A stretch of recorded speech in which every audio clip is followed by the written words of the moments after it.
even religion survives and thrives because of business. Business has to encompass not just financial commodity and service transactions. It has also to include welfare, justice, empowerment, environmental and other issues too. Every week, Business Matters will delve into aspects of business that impact our lives. We will seek out extraordinary and ordinary people who have done extraordinary things. Facilitators, educators, and entrepreneurs will be invited to inspire and enlighten our listeners. Join Anwar Moolla for an interactive show and find out what really matters in business. Assalamualaikum warahmatullahi. We on? Open your eyes, my little one. Not long ago I was oh so young. When you wake up and hold your own, know with each wrinkle there's some lessons you'll learn. By the time you learn to love, you'll have to learn to lose. Assalamualaikum warahmatullahi wabarakatuh. This is Nazreen Ibrahim standing in for Anwar Moolla on Business Matters this evening, representing as a board director from the Minara Chamber of Commerce. We welcome you all to whoever is listening to Business Matters, and good evening to all our listeners. Thank you so much for joining us. If you are tuning in on the live stream or via radio, you know where to check us out: Facebook, Instagram, and all of the socials. But tonight we're speaking around an interesting topic on beneficial ownership, and I have a really great guest. So I'm keen to speak to our lady who's here to talk to us about beneficial ownership. As a business owner, this has troubled me for a long time, and I'm glad that I'm speaking to a woman, because women in business and women representation is equally important in business as in beneficial ownership. I'm sure RUSHDA will attest to that and will agree with me. So who is our guest this evening? RUSHDA EBRAHIM Khan completed her Bachelor of Laws degree at the KwaZulu-Natal in 2007. Before I continue reading and going forward, I would like to indicate to our tech assistant that I can hear a bit of feedback. So please, could we resolve that? Let me reintroduce our guest. RUSHDA EBRAHIM Khan completed her Bachelor of Laws degree at the University of KwaZulu-Natal in 2007 and was admitted as an attorney in 2010. She joined the Compliance Division of ALBARAKA Bank Limited in 2013. Qualifications include Occupational Certificate Qualification for Compliance Officers, Compliance Practitioner designation issued by the Compliance Institute of Southern Africa, Short Learning Program in Money Laundering Control, and Certified Anti-Money Laundering Specialist issued by ACAMS. And she is currently employed as the Compliance and Anti-Money Laundering Manager at ALBARAKA Bank. It is such a pleasure to welcome you, RUSHDA, to the show. Assalamu alaikum, Nazreen, and assalamu alaikum to all the listeners. Good evening to all our listeners of Ansaar. Thank you for the lovely introduction, and thank you for having me on the show this evening, Nazreen. I'm very excited to talk to you about beneficial ownership. I am excited that you are here. I also hear a bit of feedback, RUSHDA. Perhaps is it any feedback on your side from the radio that's on, or any audio that you can hear? No, there's nothing on my side, and I am able to hear you clearly. No feedback on my side. Okay, great. Let's do the best we can, but I will ask the tech to please assist us, because this is a bit disruptive, and I want to enjoy this conversation with you. Okay, great stuff. So let's move on. Now, RUSHDA, am I correct in saying that every business owner should have at some point, when logging into CIPC, which is the official company's authority in South Africa, seen the words beneficial ownership or BO? Bismillah ar-Rahman ar-Rahim. Ji Nazreen, you are absolutely correct. This is actually a new requirement that has come into effect. It's been around for a while.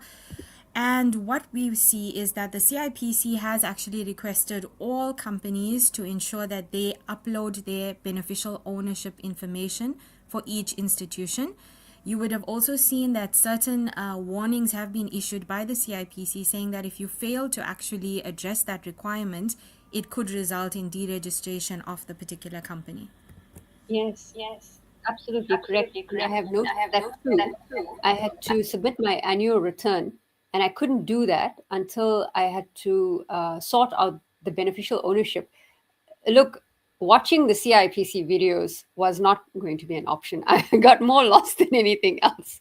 So, as a compliance manager, talking to us standard, typical entrepreneurs, what is an ultimate? You've explained to some degree an ultimate beneficial ownership, but in plain English, an ultimate beneficial ownership. Why does it matter, and how do we go around this? Sure.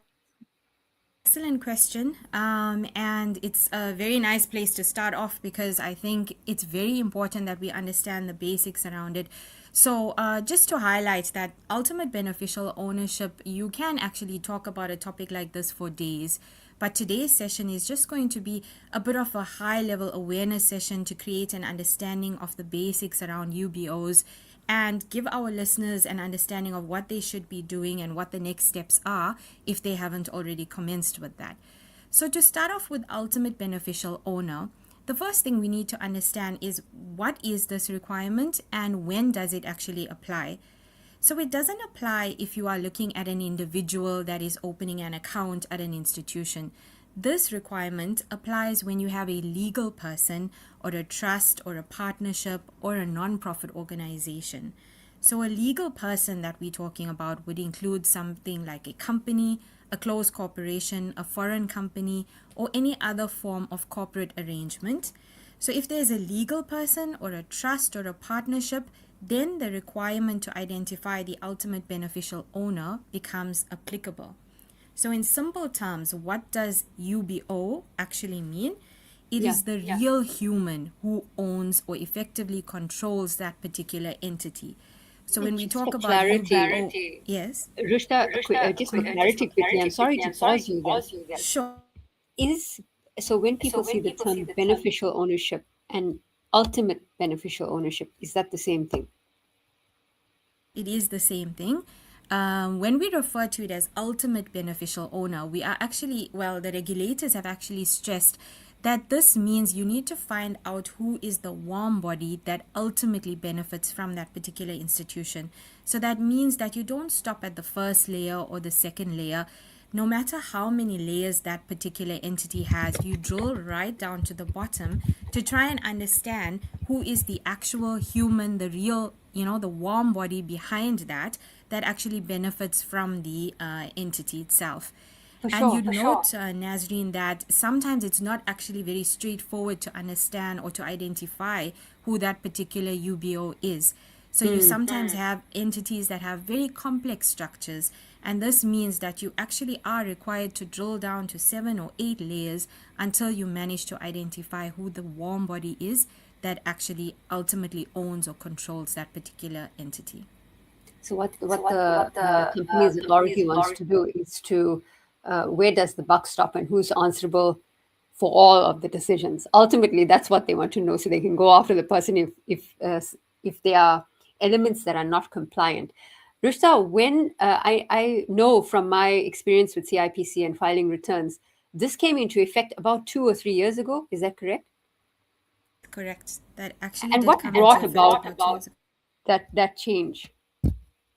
So I think it's very important to understand that this stems from an anti-money laundering background. So although the CIPC is also enforcing it in terms of companies, the whole rationale behind it is that it was determined that it's important to identify who the UBO is because criminals sometimes hide behind complicated structures.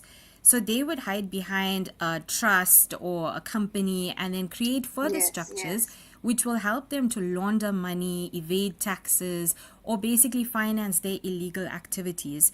And so what the government and the regulators have tried to do is to try and ensure that institutions that have a responsibility or that are dealing and engaging with these institutions identify the real person that's in control so that we can make sure that, for example, dirty money isn't moving through our financial system.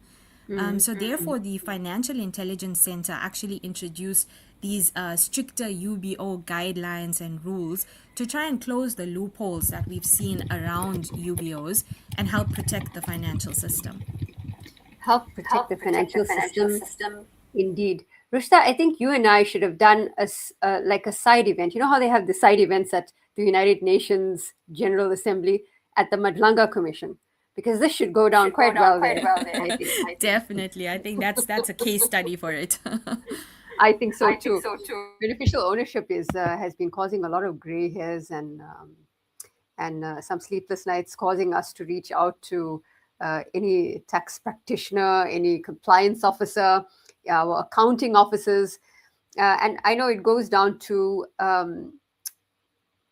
compliance and why it was issued, which we talked about, and the threshold which should make someone a UBO. There's quite a few things going on here. So you've talked around a few components. I would say size of business. You'll get the small business owner or the SME size. You'll get a medium-sized business. You'll get large enterprises, and you get enterprises who have representation in other countries as well. How difficult is it to keep that compliance if you're a small business owner? Let's start there. Yeah, I think that's a difficulty that is definitely facing the small business owners. And I think one of the important points to stress is that when you're looking at the UBO for a particular entity, you need to realize it doesn't have to be one particular person, right? So it doesn't have to be one natural person. In some instances, you have more than one natural person that is identified as a UBO for that particular institution. And then there's obviously an additional compliance requirement for each UBO that is identified. So we'll talk a little bit more later about the requirements once you do identify a UBO. But you can imagine that if you have a little practice or a small company that has 5 or 6 UBOs that have been identified, you would need to comply with the requirements by providing proof of addresses and identification and verification documents for each of those UBOs. And it can become quite a difficult or cumbersome process for most institutions. What we've also seen in practice is that the smaller institutions actually struggle a lot with trying to identify their UBOs and then complete that requirement in terms of the CIPC registration. So very often we've seen that some institutions have received the warnings saying that, the business will be deregistered if you do not provide us with this information, and it puts a lot of strain on them. But it is definitely something that is quite important. So although there are maybe compliance costs associated with it or administrative requirements that are associated, it's a necessary requirement that does need to be completed, whether you're a large institution or whether you're a small institution. Okay, great stuff. So I'm really glad the way you're taking us through this. I understand from our very efficient tech assistant that we break for Isha in the next 6 minutes. So let's chat in the next 5 or 6 minutes around why CIPC had made it difficult initially for us, for anyone really, to understand the basics of going through it. What for you as a compliance officer did you see in the process that might be a stop gap almost for people remaining compliant? Is that something that is a reality? Yeah, so I think one of the biggest problems are that CIPC, remember, they're just regulating companies at this point in time. So any company that's actually registered with the CIPC, they would be required to comply with the requirements around UBOs and the identification and registration. But there are a lot of institutions and entities that fall outside of that requirement. So that is one of the biggest issues. Firstly, you do have unregistered companies, and then you have certain institutions, certain institutions such as trusts that would not form part of that requirement, and they would have their own master's requirement. And then you have other foreign companies, and the list goes on, partnerships and nonprofit organizations. So I think one of the biggest challenges is ensuring that this requirement is actually complied with across the board consistently by all institutions, and being able to effectively monitor that. That's definitely a challenge because they all have different types of, if I call it, regulators or institutions that are governing them.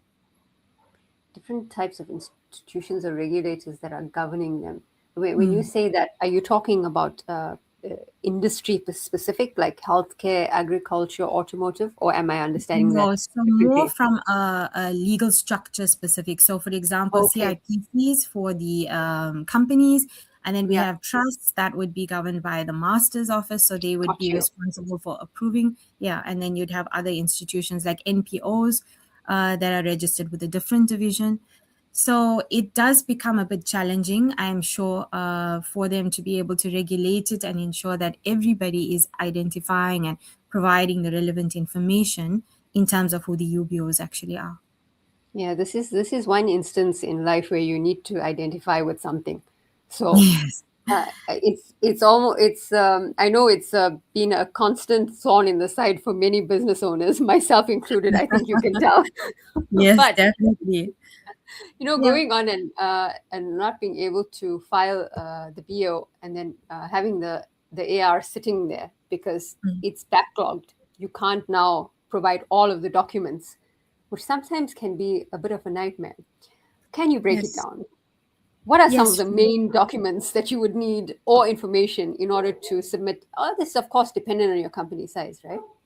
Yeah, for sure. So I think the very important part to understand, as I mentioned right at the outset, it's that it comes in from an anti-money laundering perspective. So, trying to ensure that we protect the system, the financial system from money laundering, terror financing, proliferation financing, and the like. So what has happened is the Financial Intelligence Center has actually issued a guidance document. So generally, from time to time, they issue formal guidance or public compliance communications to try and help institutions understand what their requirements are. And one important document that was issued by the FIC was Public Compliance Communication 59, which was published in August 2024. So this document actually gave clear guidance to banks, to insurers, estate agents, and other accountable institutions as to what they should do to identify and verify who the ultimate beneficial owner is. It actually sets out the steps to be followed. And I think what is very important is that it breaks it down into the various types of legal entities. So, for example, the first one that it talks about is a legal person.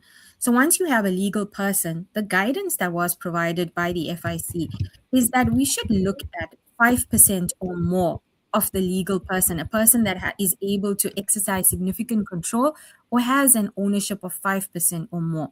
This 5% threshold is quite conservative, and it's a stricter approach as what was previously used by institutions across South Africa.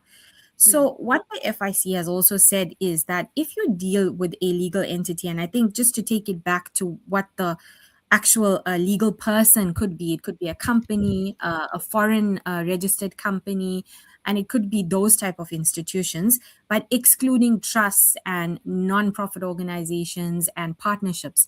So, anything else that falls within that definition of legal person. The requirement sets out a 3-step process, which is a process of elimination that needs to be followed in order for you to identify who the legal or who the UBOs are. So if you Who start the off with step UBOs? number one, yeah. So if Yeah. you start off with step number one of the actual identification process, you would look Okay. at who has 5% or more ownership or control.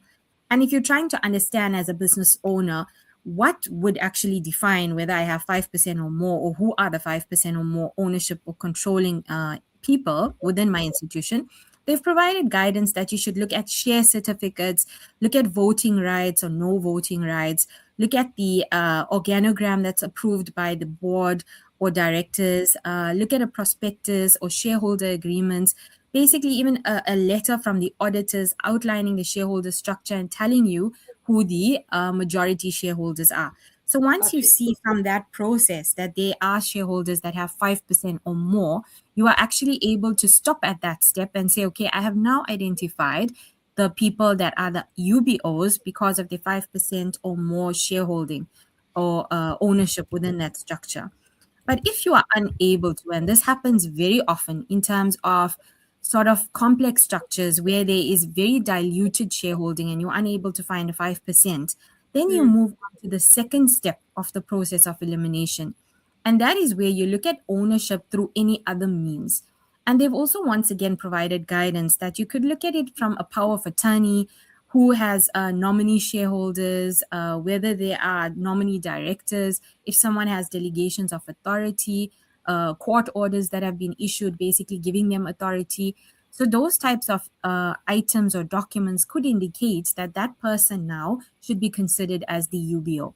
So if you manage to find documents or to find that type of ownership or controlling ownership, then you are able to stop at that step as well for a legal entity. And you say that these are now the UBOs that I've identified. It's where you fail on the first step and the second step that you actually move to the third step of identifying it. And that is where you now look at who exercises control over the management of the legal person. So you would consider, is there an executive officer, a non-executive director, or independent directors? Who are the managers? Anybody that basically has or exercises control over the management of that particular legal person could now be considered as your UBOs. So at that point, you would identify them. And I think one of the most important things to talk about at this point is that it's very important for the accountable institution to demonstrate and to evidence that they followed the process of elimination.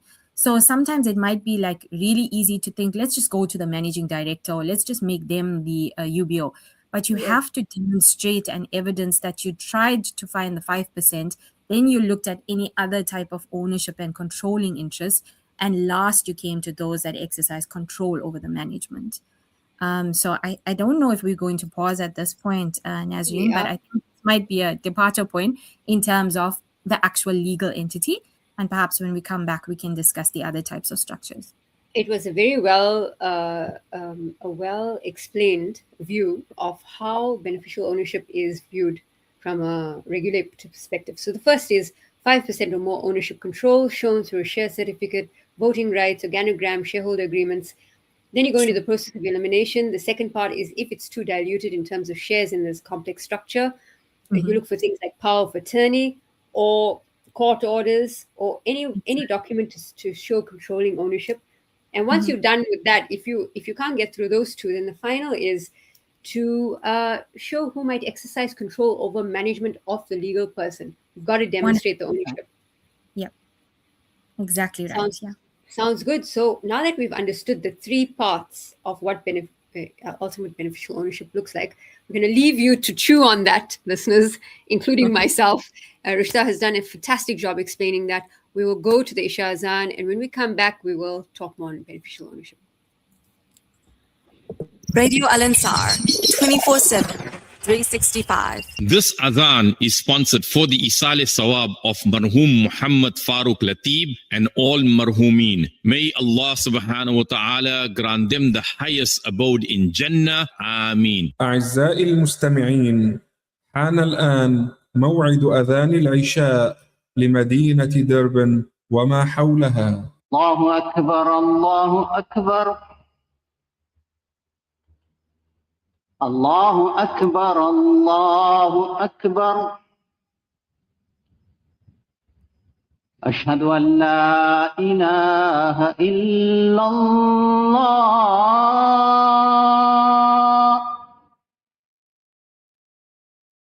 أشهد أن لا إله إلا الله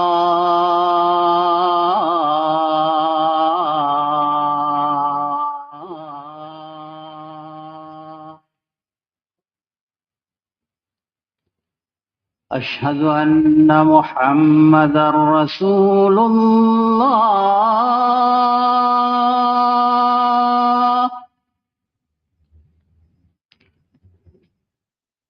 أشهد أن محمدًا رسول الله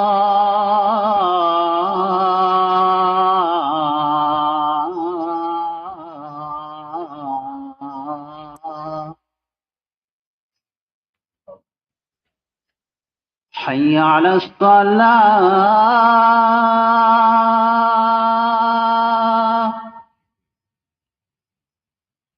حي على الصلاة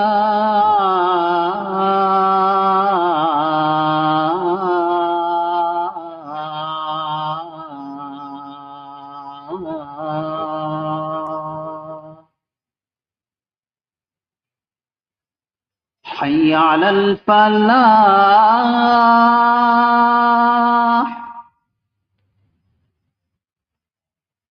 حي على الفلاح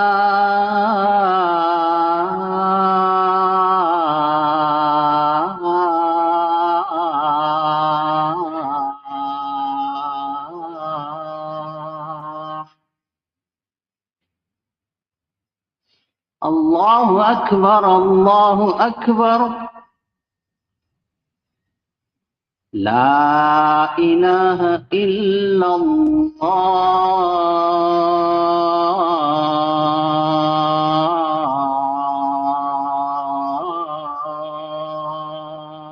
اللهم رب هذه الدعوة التامة والصلاة القائمة آت محمدا الوسيلة والفضيلة والدرجة الرفيعة وابعثه مقاما محمودا الذي وعدته وارزقنا شفاعته يوم القيامة إنك لا تخلف الميعاد. This dua brought to you by Simplex Radio, South Africa's leading retailer of appliances, car sound and home theater systems. These surahs after Azan are brought to you by Amina's Wonder Spice and Wonder Dates, 9 Peters Road, Springfield, Durban. أعوذ بالله من الشيطان الرجيم. بسم الله الرحمن الرحيم. قل هو الله أحد الله الصمد لم يلد ولم يولد ولم يكن له كفوا أحد. بسم الله الرحمن الرحيم. قل أعوذ برب الفلق من شر ما خلق ومن شر غاسق إذا وقب ومن شر النفاثات في العقد ومن شر حاسد إذا حسد. بسم الله الرحمن الرحيم. قل أعوذ برب الناس ملك الناس إله الناس من شر الوسواس الخناس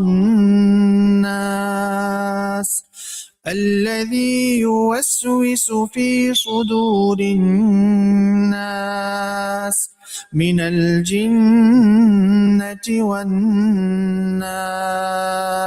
Having a clean, comfortable home is every homeowner's pride. That's why Khan's Chemicals have developed and manufactured prime yet affordable quality household brands Starlight, Miracle Mum, Exterminate and Angie to care for your home and family. With a wide range of fabric softeners, dishwashing liquids, bleachers and all-purpose cleaners, pine gels, bubble baths and much more, Khan's Chemicals ensures your home remains our #1 priority. For sales and other inquiries, call 011 933 4021. Khan's Chemicals, cleaning your home the way you want.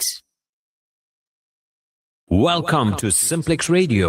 Visit our showroom for the full range of car audio. Our TV department carries top brands with quality LED panels, full HD to Ultra HD, and now the experience of Super Ultra HD. Visit our theater rooms and transform your home with brands like Onkyo, Integra, Denon, Boston Acoustics, Yamaha, and more for quality audio visual experience. Now available, full range of home appliances. A one-stop shopping experience. Call 031 306 4029 or Kenilworth Park, 202 Brickfield Road, Overport. Simplex Radio, the name you can trust. Get ready to elevate your fitness game at First Fitness in Durban's Berea. With a spacious free weight area, award-winning equipment, and exclusive ladies-only parking and training level, we've got everything you need to crush your goals. Hit the ground running on our outdoor track or unleash your inner warrior in our MMA and boxing dungeon. Plus, enjoy high security and ample parking. And don't forget to refuel at our halal coffee and health restaurant for the best in coffees, smoothies, and healthy eats. Join us today and redefine your fitness journey. First Fitness, dare to be extraordinary. Radio Al-Ansar,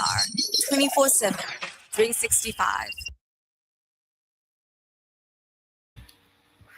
Okay, and we're back on Business Matters, brought to you by the Minara Chamber of Commerce. If you are not a member yet of the only national chamber of commerce in South Africa, I would suggest you get onto minara.org.za and find your regional chapter, either Johannesburg, Cape Town, or Durban.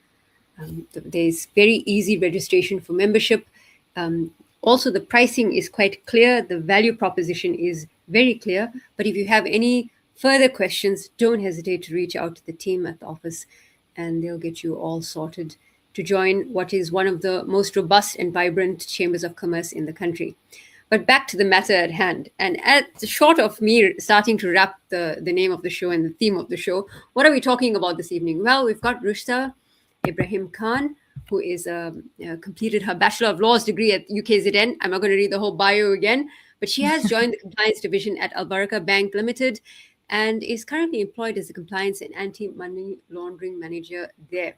We're talking about ultimate beneficial ownership.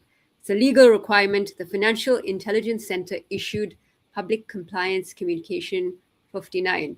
So let's just remember it in a shorter way, PCC 59, to provide clarity on how accountable institutions must identify and verify the ultimate beneficial owners and those who exercise control over legal entities.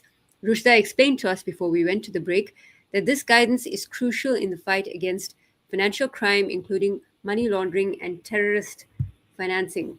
RUSHDA, those are two massive areas. So before we head on to go and talk to the Lord for the last prayer of the day, let us clear up some things with mere mortals about beneficial ownership. Sure. Thanks, Nazreen. I think we spoke about the legal entities. So I must actually stress that the PCC 59 does actually also have separate sections to discuss other types of institutions. So you might ask, like, are trusts also required to fall under this banner and you need to identify UBOs? And the answer is yes.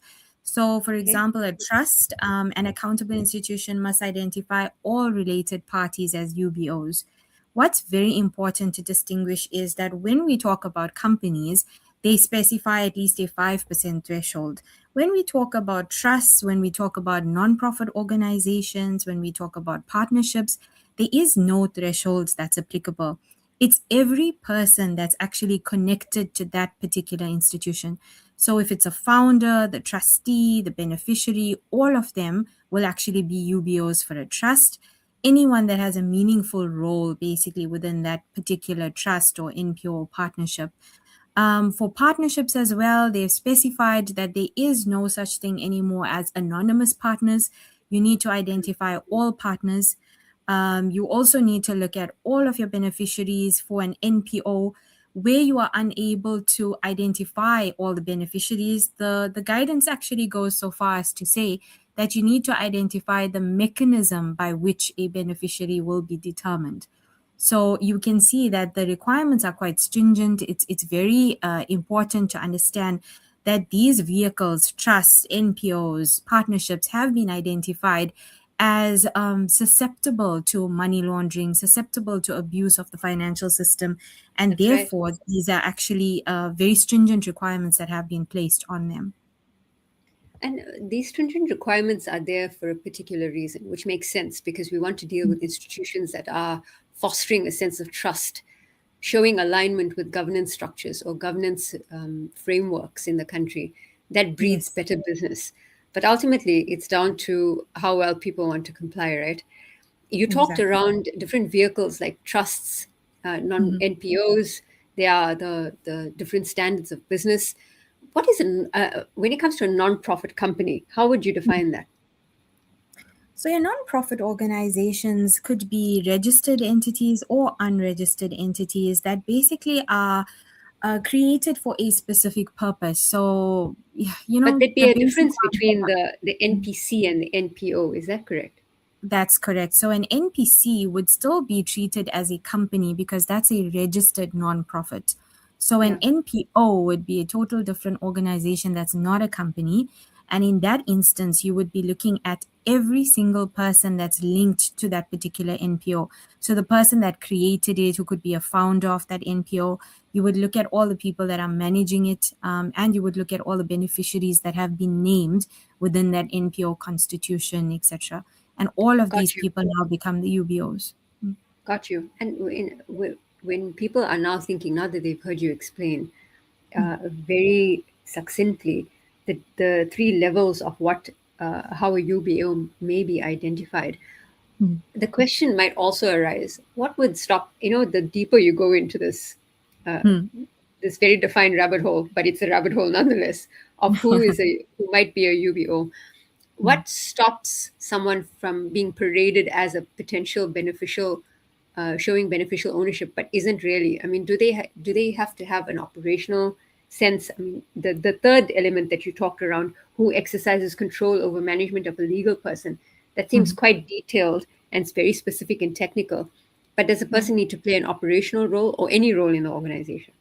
Yeah, so that's a very, very good question. In fact, it's one of the items that I was going to touch on, which says that basically each organization has to consider their own risk-based approach, right? So when we say a risk-based approach, we mean, what do you consider as adequate level of identification and something that you are comfortable with? In fact, many organizations and even the PCC guidance note does talk to this, that you are actually able to decide that even forget the three levels, you want to identify everybody as a UBO because that is your risk-based approach. And you decide that this type of institution poses a higher risk to your bank or to your accountable institution. And therefore, you want to now drill down and don't stop at first level or second level or third level, and you want to identify everyone. So that is completely at the discretion of the institution. All that they need to see is that you've applied some level of understanding to the customer and you've determined the risk that they pose to you. And then you've decided how you want to go about identifying and verifying based on the risk that they pose. So I think at this point, maybe if I can, go ahead. No, go ahead before Maybe if I I can just also touch on, what do you do once you identify it and what are you actually looking for? It's also important to realize that accountable institutions have been granted the flexibility to choose the type of information that they want to use to establish the identity and to verify that identity. So it hasn't been prescribed to us that you need to actually do X, Y, and Z. You need to understand your risk-based approach and then based on that decide what will be acceptable to your institution to be able to identify that particular client or the UBO, and what would you use to verify that identity.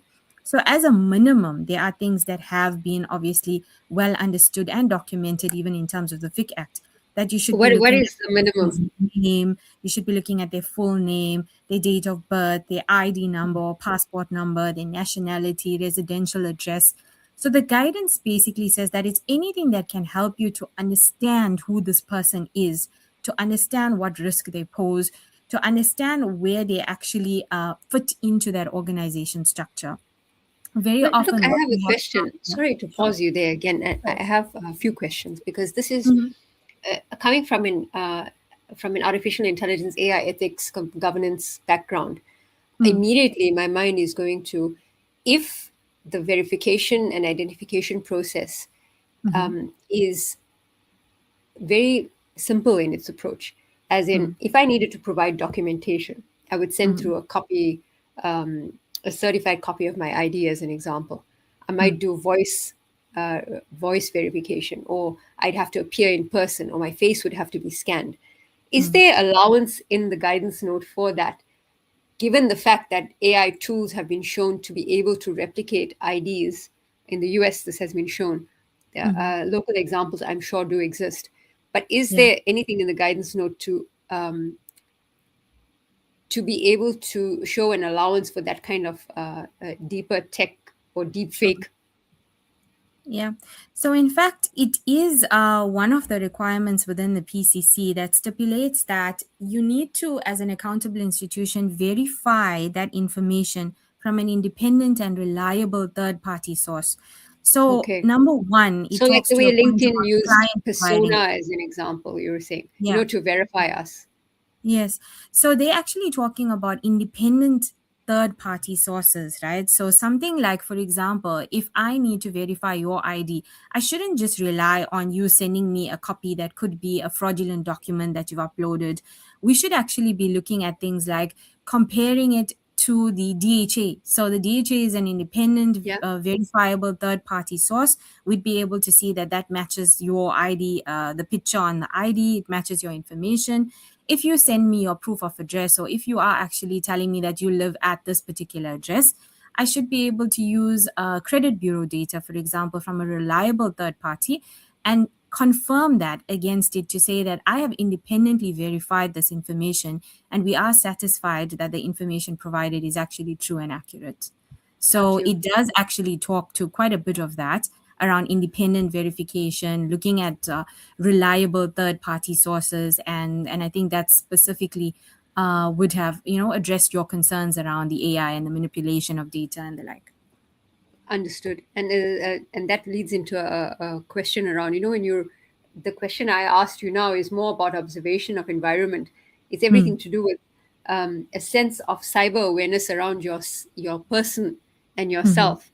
So that automatically for a business owner would extend, no matter the size of the business, according to the different structures that they may have. A question that comes up a lot amongst people is, why is my bank suddenly asking me a lot of questions about who owns my company? Why are they asking this?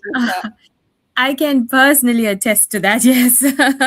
So, like we've discussed this evening, there are requirements that have been imposed on accountable institutions such as banks, where we now have a legal obligation to carry out further customer due diligence on the UBOs, right? So, I mean, the requirement for UBOs has always been there, but it's the now specifics that they've gone into, looking much deeper. Before, you probably wouldn't have had to provide information for more than somebody that has 25% or more only, right?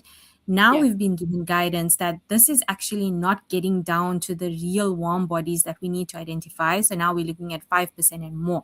This would have opened up a can of worms for a lot of institutions where previously they never had to look at shareholders and how many they have. And sometimes we personally see companies coming through with 280 shareholders and 300 shareholders, and it becomes a bit of a daunting task for them to now drill down, and then it creates frustration as well, which we can understand. But I'm here to say that, it's not because we're deriving any joy from digging so deep. It's honestly legal obligations that have been placed on us as accountable institutions to understand that, to really understand the structure of the entity that you represent, to understand all the UBOs or potential UBOs that form part of that institution, and to be able to demonstrate to our regulators when we are reviewed that, look, we have understood our client structure quite well, and we are comfortable that these are the actual UBOs, the warm bodies that we need to now focus on, or that we are ensuring are not part of crime syndicates or sanctioned lists and, that kind of thing. So I think that becomes very important, and you will see a lot of increase in terms of banks asking for further information. Also, just to mention that there's also a requirement, not just once off, right? So we would probably say, I obtained this information from you today. It doesn't mean that that's the end of it. We have an obligation to now make sure that that information is kept up to date on an ongoing basis.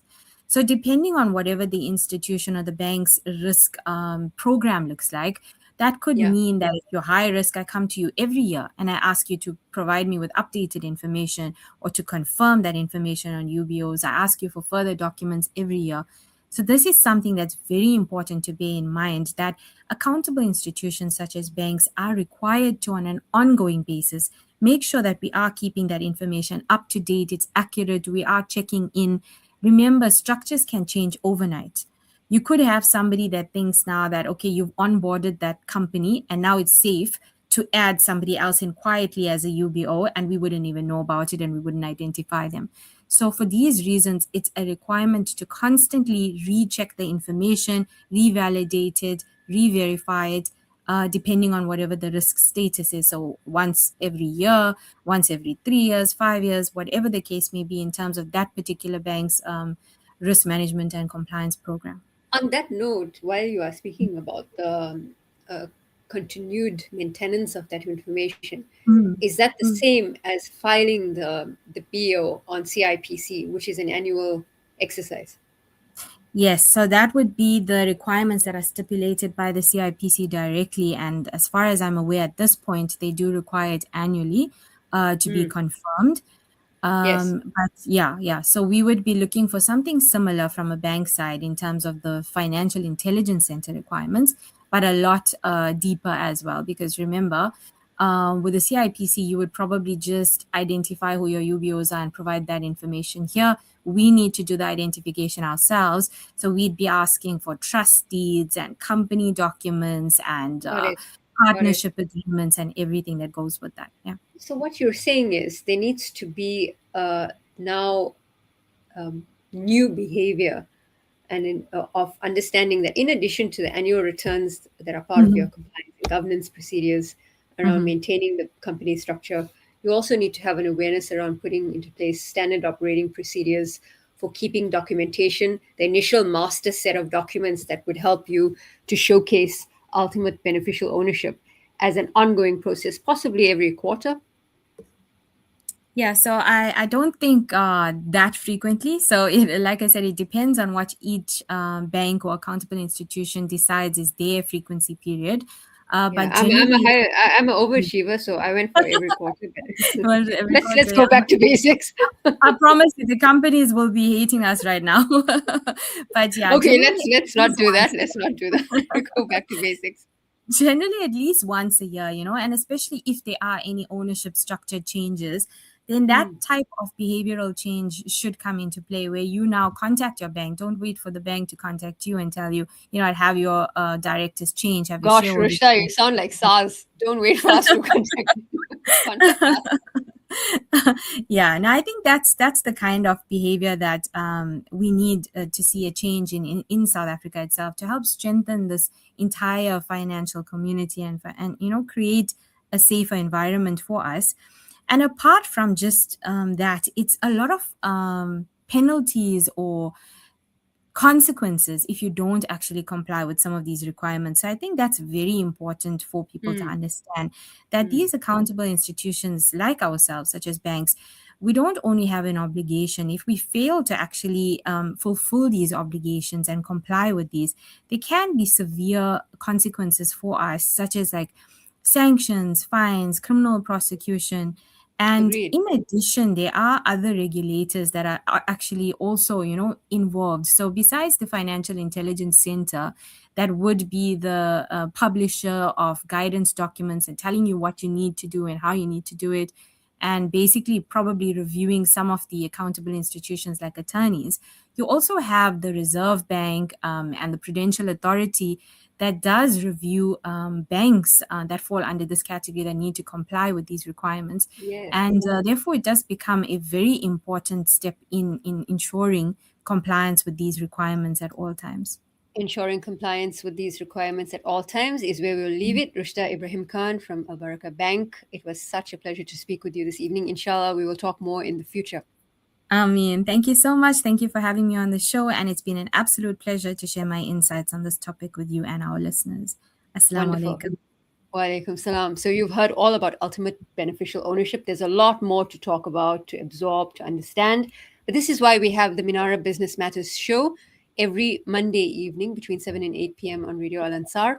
It's to get you up to speed with all of the different components, regulatory and otherwise, that require to run a good business. If you are not yet a member of the Minara Chamber of Commerce, I would urge you to do so. Go to minara.org.za and sign up for membership today. That's it for this edition of the show. Anwar Moolla will be back next Monday. Assalamu alaikum. Business Matters.